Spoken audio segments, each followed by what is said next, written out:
हर जगह लोगों का भारी उत्साह देखने को मिला है। প্রধানমন্ত্রী মন কি বাত শুনলেন, কি বার্তা দিলেন?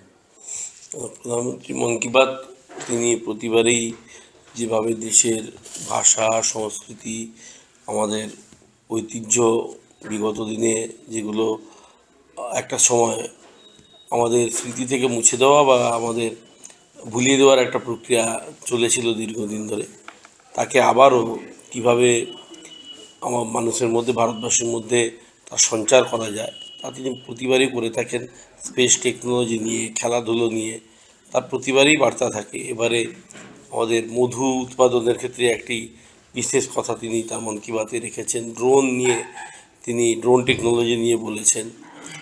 ফিট ইন্ডিয়া নিয়ে তিনি তার কথা রেখেছেন। এভাবেই নানাভাবে দেশের নানা এবং আমাদের কাশী অর্থাৎ বারাণসীতে তামিল উৎসব যেটা হবে, পৃথিবীর সবথেকে পুরনো শহর আর পৃথিবীর সবথেকে পুরনো ভাষা, তার মেলবন্ধন আগামী 2রা ডিসেম্বর থেকে ইত্যাদিভাবে তিনি তার বার্তা রেখেছেন, যা ভারতবাসী এই বার্তার মাধ্যমে নিশ্চিতভাবে সমৃদ্ধ হবে এবং আমরা আমাদের পুরনো ঐতিহ্য, তারপরে ভোকাল ফর লোকাল অর্থাৎ আত্মনির্ভর ভারতের কথাও তিনি বলেছেন।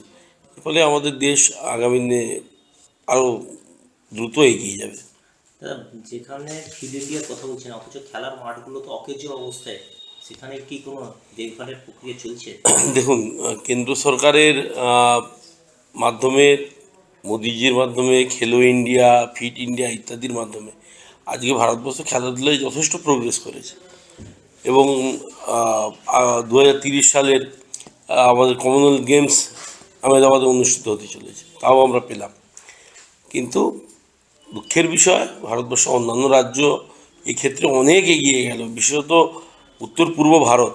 তারা খেলাধুলার ক্ষেত্রে একটা বৈপ্লবিক ঘটনা তারা ঘটিয়েছে এবং তারা দ্রুত ফুটবল থেকে শুরু করে অ্যাথলেটিক্স থেকে শুরু করে নানাভাবে তারা এগোচ্ছে। কিন্তু পশ্চিমবঙ্গের ভাগ্যাকাশ অন্ধকারচ্ছন্ন, এখানে কোনো ধরনের কোনো ব্যবস্থা নেই। খেলাধুলোর কথা তো আপনি ভুলেই যান।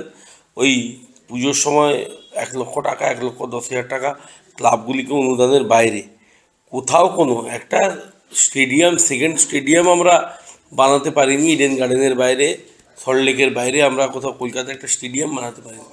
এর দুঃখ, এর লজ্জা আপনি রাখবেন কোথায়?